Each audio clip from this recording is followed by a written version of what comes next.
Yang paling ikhlas kepada rakyat Indonesia itu Prabowo. Ikhlasnya seperti apa, Gus?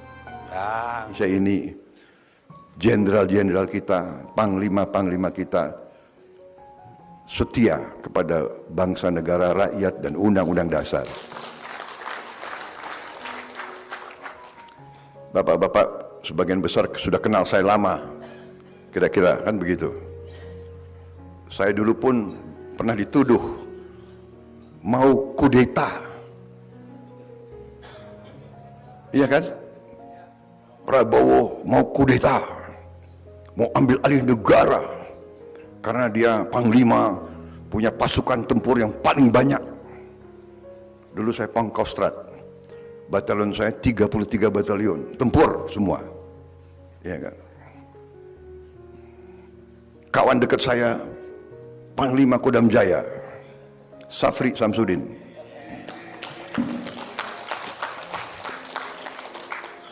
Sampai sekarang masih kawan baik, masih membantu saya. Maksud saya mau cerita, ya kan, dituduh. Tapi saya bertanya, sejarah mencatat, apakah Prabowo kudeta atau tidak? Kan tidak. Dituduh mau, tapi tidak lakukan. Saudara-saudara, saya maju, saya menawarkan diri untuk berbakti kepada negara. Saya ingin diberi mandat, saya ingin untuk diberi kesempatan memimpin bangsa dan negara ini, karena saya merasa bahwa saya faham, saya mengerti apa yang sedang terjadi kepada bangsa kita ini. Saya faham bahaya-bahaya yang dihadapi oleh bangsa ini. Karena itu saya terus berjuang, tapi di atas jalan yang benar, di atas jalan undang-undang dasar. Saya datang di hadapan rakyat dan saya minta mandat. Kalau rakyat memberi mandat kepada saya siap bekerja untuk rakyat, untuk bangsa dan negara. Kalau rakyat tidak memberi mandat, ya tidak ada masalah. Dan saya sudah buktikan berkali-kali.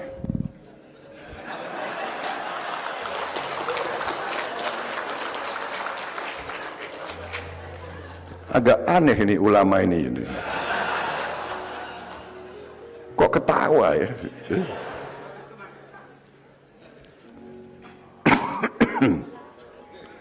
Iya kan? Jadi saya maju minta mandat, tidak dikasih, ya sudah. Iya kan? Ada kesempatan lagi, maju lagi, minta mandat lagi. Tidak dikasih lagi. Iya kan?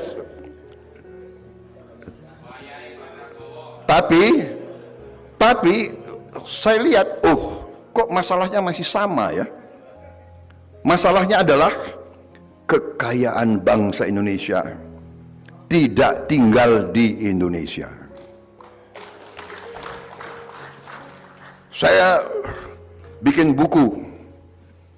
Berapa buku saya buat? Saya bikin buku, menurut saya buku itu bagus, tapi nggak laku. Ini aneh nih, ulama kalau nggak laku dia ketawa lagi. Aduh, buku saya nggak laku, sedih dong. Jadi rupanya buku yang bagus memang belum tentu laku, ya kan? Saya belajar lagi, bikin buku lagi. Akhirnya karena mungkin nggak laku-laku, ya sudahlah, aku bikin buku, aku bagi-bagi saja gitu.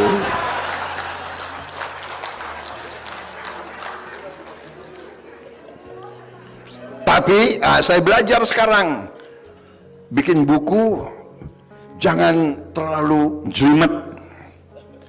Bikin buku harus banyak gambarnya. Bagaimana Prof? Ini profesor sama juga ini sama saya, ya kan? Prof, Pak Jafar Hafsah bagaimana ini? Ini banyak profesor di sini. Saya kira mengalami nasib sama saya gitu ya. Ya. Bukunya sudah bagus-bagus, sudah ya. Kalau saya, alhamdulillah karena saya dulu dituduh mau kudeta, saya disuruh pensiun cepat-cepat, ya kan? Masih gagah. Bintang 3 pengen jadi bintang 4 nggak jadi, ya kan? Jadi terpaksa saya jadi pengusaha. Tapi itulah kebesaran yang maha kuasa, ya. Kadang-kadang kita tidak mengerti apa maksud yang maha kuasa. Waktu saya diberhentikan atau dipaksa pensiun dini, ya kan?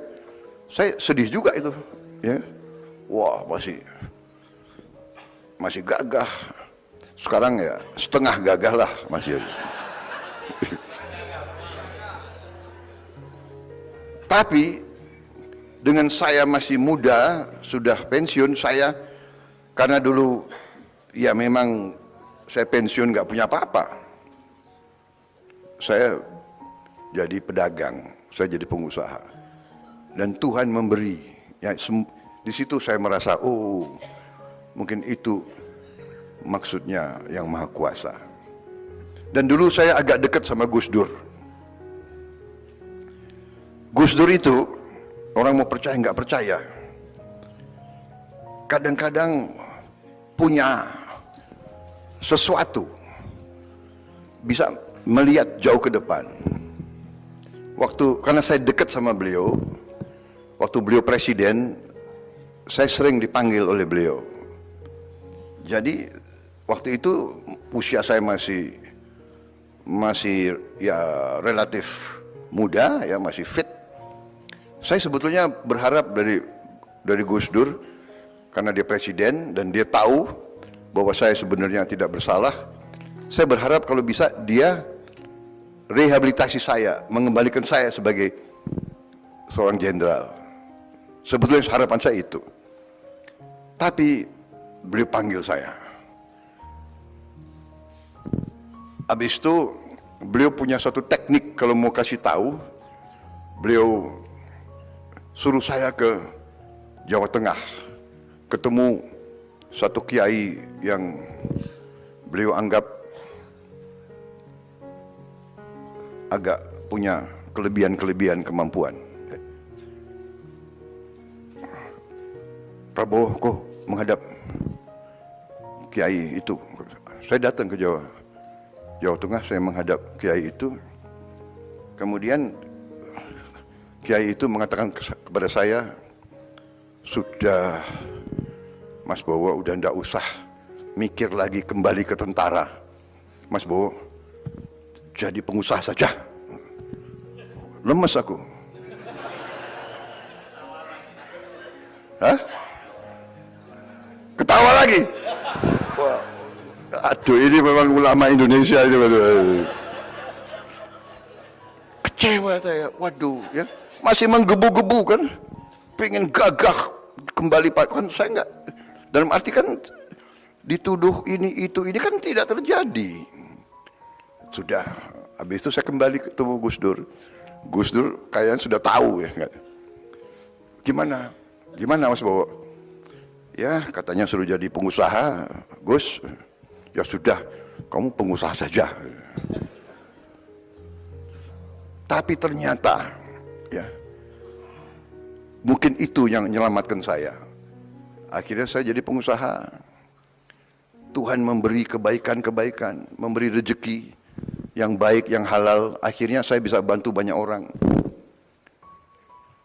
Dan begitu saya agak lumayan, kembali lagi. Waduh, ini gimana? Bagaimana saya bisa mengabdi dan berbakti kepada negara? Oke, saya masuk politik. Disitulah saya mulai masuk politik. Saya belajar politik di Indonesia ini, mungkin ilmu politik saya paling lama dan paling mahal. Kalau orang masuk kuliah belajar politik berapa? 4 tahun kan?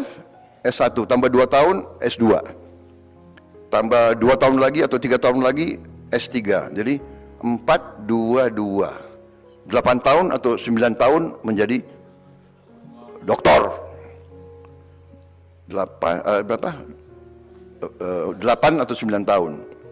Saya belajar politik dari tahun 2003, 2004 sampai sekarang 2020 tahun saya belajar politik. 20 tahun saya belajar politik dan masih belajar sampai hari ini. Jadi waktu awal-awal saya belajar politik, ini boleh ya, saya boleh bicara, Pak? Kapan lagi saya bicara di hadapan ratusan ulama, ya? Ya tapi salah panitia sendiri, kenapa undang saya gitu. Kalau Prabowo dikasih podium, dikasih mic, itu nggak bisa pidato sebentar. Jadi salah sendiri ngundang saya. Mudah-mudahan bisa tahan. Tapi begini, benar. Jadi ternyata waktu saya belajar politik, saya mengira politik itu ya, datang, bikin konsep visi misi yang bagus, iya kan? Habis itu orang, oh visi misinya bagus, yuk pilih dia. Ternyata politik di Indonesia nggak seperti itu. Pertama kali saya berada di sebuah partai politik, saya nggak sebut nama partai itulah, nggak enak. Pertama kali saya masuk, partai itu membuat konvensi. Dengan semangat saya ikut konvensi itu. Kenapa? Enggak, saya nggak sebut partainya. Terserah, kalian boleh nebak-nebak. Saya ikut keliling Indonesia, dan waktu itu yang ikut sama saya itu ya banyak tokoh juga, termasuk Pak Nurkolis Majid waktu itu. Jadi kita diundang di tiap provinsi ya, memberi visi dan misi. Pak Nurkolis bicara, saya bicara sebenarnya. Habis itu tanya jawab. Tahu-tahu dari belakang ada yang berdiri bicara ke Pak Nurkolis. Pak Profesor, benar yang Bapak sampaikan, benar sekali, kami setuju, tapi ini kami ingin yang konkret. Apa yang konkret? Saya juga belajar juga apa maksudnya konkret. Jadi Pak Profesor, dalam politik ini kita yang penting adalah kredibilitas. Yang kedua adalah integritas. Yang ketiga adalah akseptabilitas. Tapi yang penting adalah isi tas.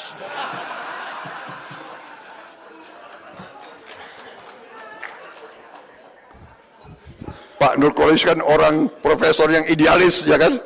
Marah-marah gitu. Apa maksudnya isi tas?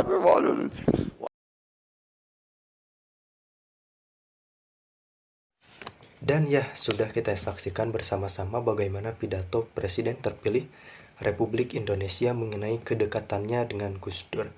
Karena memang sengaja saya tidak memberikan statement di awal, namun di belakang sebagai kesimpulan untuk Anda semua.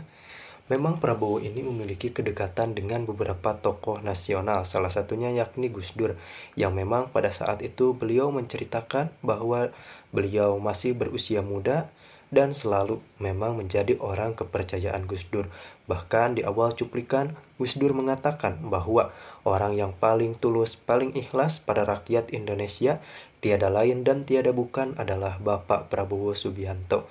Dan saat ini Prabowo Subianto diberikan mandat oleh rakyat, oleh kita semua sebagai Presiden Republik Indonesia, tentunya yang akan melanjutkan estafet kepemimpinan dari Presiden Joko Widodo dan dilanjutkan dengan Presiden terpilih Republik Indonesia Prabowo Subianto. Tentunya patut kita nantikan karena memang Gus Dur ini dinilai memiliki semacam karomah dan memang menyampingkan hal-hal seperti itu, saya memang meyakini bahwa Gus Dur pun memiliki analisa yang sangat tajam dan sangat kritis terhadap Prabowo Subianto. Maka dari itu beliau tidak akan sembarangan memberikan statement bahwa Prabowo lah orang yang paling ikhlas kepada rakyat Indonesia.